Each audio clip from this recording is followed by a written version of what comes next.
mulher muito piedosa, ela recebeu um aviso do Senhor, dizendo, olha, não se case com esse homem, porque esse homem vai te dar muito trabalho, vai te encher de filhos e vai te largar. E aí, ela não pediu, Deus falou com ela, e ela se casou com um tal homem. Este homem encheu de filhos, 5 se eu não me engano, e de repente ele se foi. Arrumou outras mulheres e outras famílias e largou ela para lá, a ponto dela ter que sair para trabalhar e deixar as crianças cuidando umas das outras, até mais ou menos a adolescência desses meninos. Uma outra mulher, ainda jovenzinha, tinha uns 17 anos, havia um conflito na família, porque eles não aceitavam que ela se casasse com o tal namorado dela, que era da mesma idade. E aí esse namorado teve uma ideia brilhante. Eles iriam forjar uma situação, falar que eles tinham tido relações sexuais, porque aí o pai da menina ia ter que aceitar. Era assim que se tratavam as coisas à época, né? E aí eles dizem essa mentira, aí o pai, agora vocês vão ter que se casar. E aí o noivo fala assim, então tá, já que a gente já mentiu mesmo, o pai falou que agora você vai ter que se casar, vamos consumar o ato. E aí essa jovenzinha chegando no culto sem ninguém saber de nada, nem dela, nem do noivo dela, nem do que eles estavam tramando, uma pessoa para na porta da igreja e fala assim, minha filha, eu tenho um projeto para você e o fulano, que era o noivo dela. Projeto de vida para vocês. Eu estou unindo vocês, mas eu estou te dizendo, não vá fazer o que esse seu noivo está querendo, porque senão você vai ficar casada com ele, esse homem vai te maltratar terrivelmente e você só vai se conduzir pela sua teimosia. Não faça isso. O que a moça fez? Foi lá, na situação que ela combinou com o então namorado, noivo, teve as relações com ele e sofreu penosamente no casamento, que a gente pode dizer neste momento que essa pessoa, a personalidade dela está sempre engolida pela personalidade do homem. E olha, é um casal que Deus uniu, mas Deus chegou para Jó e falou, não faça assim porque vai te acontecer isso, igual Deus falou para Adão e Eva, né? Não coma do fruto, porque é isso que vai acontecer com vocês. Uma outra mulher maravilhosa, uma bela senhora hoje, ela vinha sofrendo muitos anos no casamento dela, casou com um sujeito, teve 4 filhos com esse homem, e ela pedindo a Deus uma solução, e aí Deus não deu a solução. De um outro estado do Brasil, liga uma pessoa que ela não conhecia, com aquela voz meio pentecostalesa, minha selva, este homem que esteve com você até estes dias, este homem é perverso, ele não tem o meu espírito, ele não é nada de mim, e eu vou mostrar para você quem é esse homem, mas por isso eu vou arrancá-lo da sua vida, disse a pessoa de outro estado. Estou aqui, logicamente, maquiando as histórias, porque o meu interesse aqui não é expor as pessoas, mas é contar para vocês que essas coisas acontecem. E aí, essa senhora que precisava tanto do favor divino, quando fica sabendo que Deus ia tirar da vida dela aquele ranço em pessoa, aquela coisa horrorosa, ela fala assim, esse cara não é de Deus não, como é que um cara liga para mim de um outro estado para destruir uma família? Quer dizer, a família nunca existia, o homem era perverso, tinha um caráter perverso, e vai se tornando mais perverso ainda na medida em que o casamento não era para acontecer e aconteceu, e as pessoas vão se tornando perversas.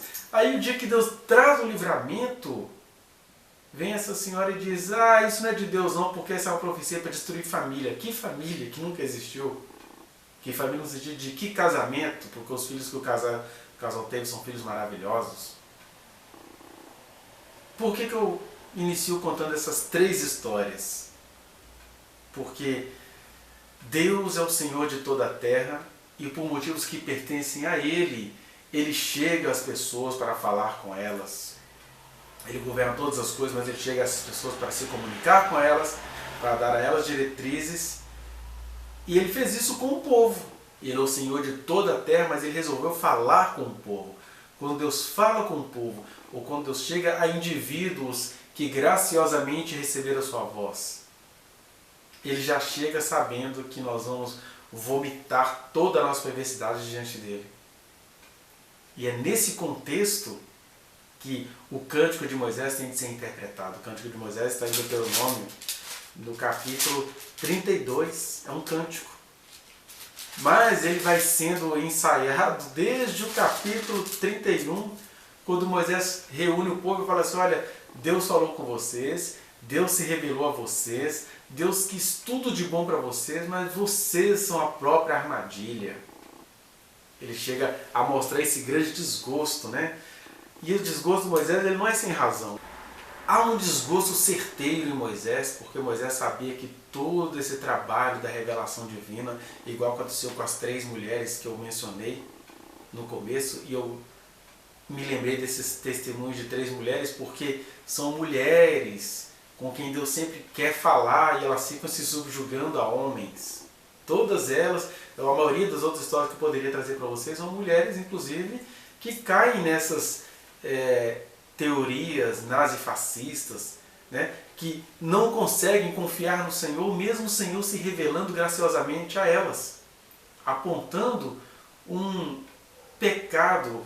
O texto é imenso, o salmo que Moisés vai propor aqui em Deuteronômio 32, ele é grande, mas o principal pecado que ele aponta do povo é isso, ó, eu me doei a vocês e vocês nunca confiaram em mim. Vocês têm um problema de fabricação. Ele não vai falar aqui de perversidades sexuais, de questões econômicas, financeiras, ele vai falar o tempo todo de eu me revelei a vocês e vocês ouviram e falaram, legal Deus, só que eu vou fazer exatamente o contrário, né? Quando ali uma se casa com um cara que Deus disse que ia fazer mal a ela, a outra cai na laia do noivo que Deus disse que tinha dado para ela, e a outra, quando Deus vai socorrê-la depois de tudo que ela sofreu, ela coloca Deus agora como destruidor de famílias. O nome desse conjunto de pecados é idolatria, que faz parte dessas pessoas que receberam a revelação de Deus. Se Deus te trata bem apesar da sua idolatria, por que você acha que Ele não tem bilhões de escolhidos ocultos por todo o planeta? Né?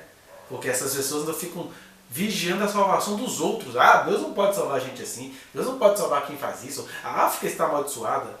E Deus está assim, eu salvei vocês, bando de coração duro.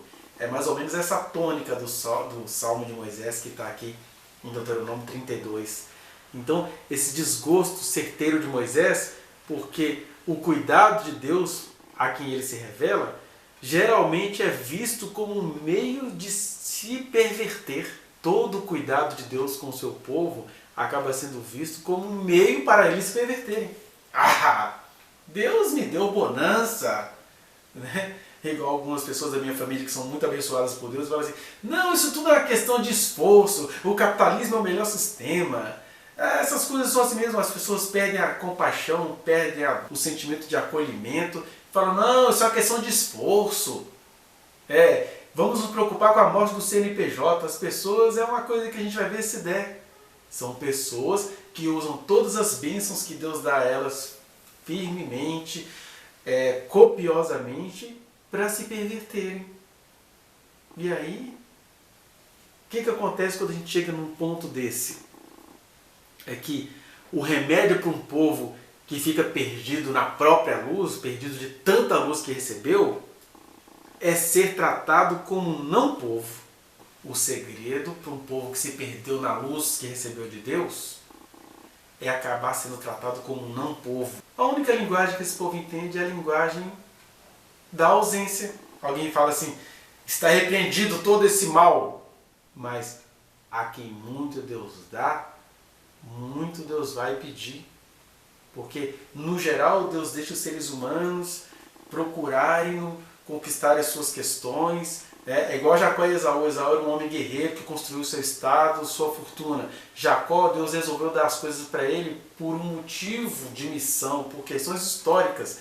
E aí quando Deus chama alguém, e esse alguém acaba se transformando num deputado federal, pastor Marco Feliciano da vida, que é um homem que Deus chamou, mas que há muito se desviou, engordou, ficou neto, deu coices no Altíssimo, às vezes toda essa miséria nem vem assim de maneira literal. Vem daquela maneira que Jesus disse, que aí o cara morre mais anestesiado ainda, né? De que adianta, Marco Feliciano? ganhar o mundo inteiro e perder a própria alma, ganhar o carinho das filhas sabendo que você nem tem alma, morrer como um homem de família sabendo que você corrompeu tantas famílias. De que adianta? Essa é a miséria que as pessoas não conseguem enxergar. É quando a pessoa se esquece de Deus e vai usando os meios divinos para ser perversa, contínua e perversamente. Aí a saída para esse povo é ser tratado como não povo. Uns vão se apostatando da fé. Outros, é só por esses meios que chegam ao arrependimento. Então, esse Salmo de Moisés, é importante a gente lê-lo com essa perspectiva de que os sentimentos de Moisés ali se misturou com os sentimentos da eternidade, com os sentimentos de zelo de Deus para o seu povo. Eu chamei esse povo, mas eu já sei que esse povo, como qualquer outro povo, não quer nada comigo, mas com esses tem uma diferença. Eu chamei, instruí, dei livramentos, dei sustentos, eles me deram coices, e aí para eles nem se perderem eternamente só tem um jeito. É eu tratá-los com a moeda que um perverso merece. Com a diferença que muitos perversos não receberam nada de mim, não receberam nenhuma instrução. Por isso vocês nem vão poder me julgar quando eu me compadecer de alguém que para vocês parece perverso. Agora, para os perversos, quem são os maiores perversos? Essa gente que eu citei no começo, que recebe a palavra de Deus, recebe a instrução de Deus e, primeiro, tem a cara de pau de enfrentar Deus. Segundo, acaba usando tudo que Deus deu para se tornarem mais perversos do que aqueles que não ouviram nada de Deus. Deus é justo, por isso que ele fala, olha, a mim pertence a vingança, a retribuição, a seu tempo, quando vocês resvalarem o pé, porque eu sei que dentro de vocês nunca houve prazer em mim. Deus não quer obrigar ninguém a ter prazer nele, mas o fato é que a palavra de Deus, conforme mostrado aqui nesses textos, deveria fazer com que a semente brotasse. Porque muitos, não recebendo de Deus esta revelação, estão procurando, estão agindo conforme a ética do seu amor eterno. Daí Jesus vinha dizer, Deus em pessoa vinha dizer, que muitos naqueles dias vão falar, Senhor, quando foi que eu te vi nu, com sede, preso, doente e fui te visitar? Ou seja, era gente que nem estava fazendo aquilo para Deus, mas que em fazendo atraiu a atenção de Deus. E Deus falou, olha, toda vez que vocês fizeram isso de maneira despropositada, foi a mim que vocês estavam fazendo. Diferente desses perversos aqui, aos quais eu me revelei, e quanto mais eu me revelei, eles se rebelaram. Né? Então, vinde benditos de meu Pai, vinde esses que fizeram coisas sem saber para quem, mas fizeram para mim. Vinde as prostitutas e os publicanos que vão preceder a estes aqui no reino de Deus. Vinde muitos povos, cananeus, gente de outros lugares, enquanto os filhos de Abraão, Isaac e Jacó vão ficando de fora. E aqui inclui tanto os judeus quanto aqueles que, recebendo a promessa de Deus, não deram nenhum valor para ela. Essas palavras deveriam causar em nós muito temor e tremor, porque elas são graves, elas são sérias, e o sentimento de Moisés aqui, ó, ele não estava indignado, ele estava possuído pelo amor de Deus que se indigna ante essas coisas. Deus deixa a sua glória para se revelar a você, e você faz da glória de Deus tapete para a sua autopromoção. E fica cego, e já não ouve conselhos. Aí Deus vai fazer essas coisas aqui. Pode até ser que ele não faça de maneira literal como está no texto. Mas você vai ganhando o mundo inteiro e perdendo a própria alma. Que todos nós tenhamos cuidado em relação a isso. Todos nós tenhamos zelo pessoal em relação a isso. Ao invés de queremos ficar nos impondo sobre os outros, porque isso é muito grave. E Deus espera que toda essa gravidade se transforme em muito amor e em carinho dentro de você. Esta é a síntese destas, digamos, últimas palavras de Moisés, que estava aqui cheio do Espírito Santo, falando coisas do tempo e espaço. Pensem nisso e leve-se a sério diante de Deus.